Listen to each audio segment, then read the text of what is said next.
Ukraine is a democracy worth defending. That was a joke. Ukraine is not a democracy at all. I just enter a bizarro world? When did Ukraine... I wanted to see what you said. When the hell did Ukraine become a democracy? They have an authoritarian dictator who cancels elections. Not at all. Also, they are banning Christians. And in fact, this week, Kyiv escalated a legal move to ban the Ukrainian Orthodox Church, which is the nation's largest Christian denomination. Why? They're saying because it's associated with Moscow. So they're pushing for its full dissolution in court, a stark move, one that raises alarms about religious freedom amid wartime politics, you think? At the same time, peace itself seems to be slipping through the cracks. Russian President Putin invited Zelensky to Moscow for peace talks this week. Ukraine said, oh, no, we're not going to Moscow. That is an unacceptable location. Meanwhile, President Putin reiterated that peace negotiations are on the table. They have been all along. The mainstream media hides that from you, but we cover it regularly. Putin says, look, we can do this the hard way or we can do this the easy way. The easy way meaning let's come to a peace deal. The hard way meaning Russian forces continue to win, which is happening right now. And meanwhile, Zelensky does nothing but just fools around. Here he is today, fooling around in Europe with his coalition of the willing, or as I refer to it, the coalition of idiots. All they do is pose for things on X and say dumb shit about pressuring Russia and being allies and Ukraine needs security. It's the same stuff over and I'm sick to death of it. Joining us to discuss this is Jim Jatras, a first-time Redacted guest. He is a former U.S. diplomat and expertise in Russian relations. Jim, thank you so much for coming. So let's start with that. Ukrainian persecution of Christians, something you have warned about. Explain this to us. Sure. Very briefly, Ukraine historically is about 85% Orthodox. So we're talking about the huge majority in the country. And the large majority of those people belong to something called the Ukrainian Orthodox Church, which is the canonical church in Ukraine that's been there for 1,000 years that everybody has always recognized. That's the church that Zelensky and his gang are now trying to make illegal and then to seize their property, something, by the way, that's been going on for several years now. But I think what people need to understand is this didn't start just a couple days ago. Back during the first Trump administration, Secretary Pompeo and then President Petro Poroshenko of Ukraine and the Patriarch of Constantinople got together to create a separate church, a schismatic church, which they then said was the real Ukrainian Orthodox Church, and then made the real canonical one illegitimate in those eyes. And they did that as a political move to try to break the spiritual unity between the Russian and Ukrainian peoples that really goes back for 1,000 years. Wow. I love this guest. I mean, this is so... Thank you, Jim. I mean, you just gave us an entire history of this. No, I mean, it's amazing. So what you're saying is the history here is deep, an overwhelming majority. Sure. Where is the outrage from the international community on this? Where is Mike Pence? You know, where are all these people who are so in favor of sending weapons and munitions and everything into Ukraine? Where are they? These so-called Christians who should, by all accounts, be upset that Zelensky is doing this.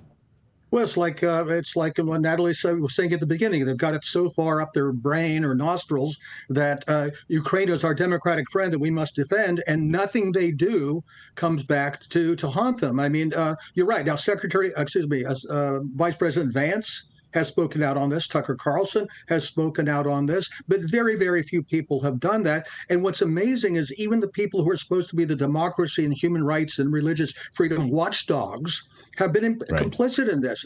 During the first Trump administration, Sam Brownback, who was the ambassador for international religious freedom, went around all the Orthodox countries like Bulgaria and Serbia and Romania, trying to get them to recognize the fake church in Ukraine that was being sponsored by the State Department. I don't think I knew that our own government made up a fake church, like a doppelganger church in Ukraine, in order to... How can Ukrainians... Did anyone join it? Do they want this? very few people over the last since 2018, when that fake church was created. There have been dozens and dozens of church seizures where the authorities come in, grab the church, lock out the parishioners, and then they end up locking up the church because there are no parishioners, there's no people, there's no priest, there are almost nobody in this new fake church, but they're seizing the properties and taking them away from the legitimate church. And now if they move forward with banning the church as a legal entity, we can expect that process to accelerate, especially to start. They've already been taking over piecemeal the great monastic complex in Kyiv called the Caves Lavra, and there's a huge monastic settlement out in West Ukraine in Pochayev that they've got their eyes on. I expect that the monitors and watchdogs and media will not even take notice of it when these properties are seized, the people, the monks, all these people driven out by force. No, it'll be totally ignored. I mean, that's why we are employed, because we'll cover it. But I mean, the mainstream media doesn't care at all about the persecution of Christians. In your expertise, your historical expertise, I guess I'm asking you to put on an esoteric hat and also maybe a historical hat here. What happens to a civilization when Christianity is pushed out of the public square? I think you put your finger on it, Clayton, because when we talk about the Orthodox Church in places like Ukraine or Russia or Serbia, Bulgaria, Greece, this is the heart and soul of these nations. This is what made them who they are for hundreds and hundreds of years. And that's why part of this is that they want the new Western democratic, limp-wristed rainbow values to piggyback upon breaking the back of the church in these countries, so they know they're breaking the spiritual back of the nation. What if that sore throat and that fever that you got last night didn't mean that you have to miss work or spend all day at an urgent care clinic? Well, instead, you could walk into your cabinet, you could open up your medical emergency kit from the wellness company, match your symptoms to the doctor's recommended guide, and then start treatment immediately. This is not a first aid kit. This is a mini urgent care right in your home. We have one of them right up in our medicine cabinet. Hand to the heavens, right in our medicine cabinet. We keep it for just such a reason, because inside you'll find real prescriptions for over 39 conditions like COVID, strep throat, pneumonia, urinary tract infections, and more. No waiting rooms, no pharmacies, no jumping online with a doctor doing a telemedicine visit just to confirm that you've got this sore throat and fever and all these other things. You have it right in your house, right when you need it. Every home should have one of these. And ordering is simple. At checkout, you'll just complete a short intake form, and a licensed doctor will review and they will fill your prescriptions. And your kit arrives in about a week. It's that simple. Be prepared. Save yourself some time. Save yourself some money. The medical emergency kit puts urgent care in your hands. Don't let illness catch you off guard. Order your kit right now by heading to twc.health/redacted and use the code redacted to save up to $45 off plus free shipping. Again, go to TWC, that's the wellness company, .health/redacted. And kits are available to U.S. residents only.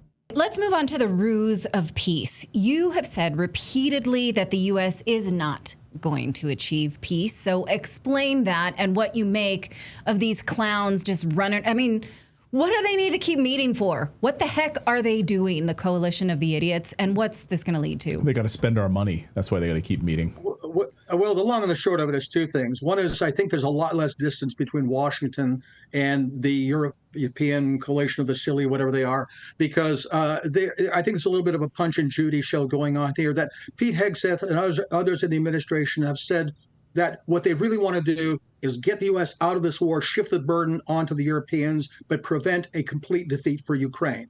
And that way they can put this war on hold, go after Iran, go after China, whatever's next on their globalist agenda. Remember, that's still the majority. That's the center of gravity, even in the Trump administration. Never mind what the president may think, and who knows what the president thinks on a given day. So I think that's what the agenda is going on here. Now, the Russians are trying to play out their hand. Look, they know as well as anybody else the way to get to Trump is to compliment him, blow some smoke, and all that thing. So I think they're doing that. Trump is trying to get the Russians to buy in to some kind of a truce or a security guarantees or something that will prevent a complete NATO defeat. So far, the Russians aren't buying it. And I think, as Trump has said, his 2 weeks are coming up now when something's going to happen. It is going to go back to making threats again, sanctions, go after the Indians, something that won't work. Or he may try to walk away from the war in Ukraine, but I don't think he can do it any more than he could walk away from Afghanistan and Syria during his first term in office. I mean, Jim, you're a former diplomat, right? This is your wheelhouse here. And when you walk into these negotiations or discussions with people as a diplomat, if you were to go to Ukraine right now, I mean, what would you say to them? Like, do they have any cards at all? We're about to go into a very cold winter. Their army is absolutely destroyed. And Russia has just been playing the attrition game, just sitting and waiting and just taking out thousands of Ukrainian soldiers, wiping them out. As a diplomat, what do you say to Kyiv? I would tell them to surrender, because the only way this war can end is in a Russian victory. And the faster we get there and see what that looks like and what terms Moscow is going to impose, the quicker the people will stop dying. And it is, I think it's horrendous, actually, that the Russians are fighting this war as a war of attrition and killing this just tremendous numbers of Ukrainian men, which will eventually get to the defeat of Ukraine, but it's a long and brutal way to get there. But, I don't even think you could say that to the people in Kyiv, because let's remember, Zelensky is just a puppet. He's a puppet of MI6 and of the Banderist Nazis that run Ukraine, and whoever replaces him will be another Banderist Nazi. So there's nobody there who can listen to that message, even though the vast majority of Ukrainians want this war to end one way or the other. Jim Jotras, thank you so much for joining us. First time Redacted guest. Won't be the last if you will agree to come back. I promised to show an image of your book, and I forgot to put it in our drive. I apologize. But the book is called I Tried to Warn You. And so you'll come back and do more victory laps. There it is. Thank you so much. Because I forgot the graphic. That's one's all right. on me. Okay. All right. Good to talk to you, Jim. Yeah. I always love when we have a first-time guest on the show, and he's that awesome. And he kills it. Jim, great. Thank you so much for joining us. Really appreciate it.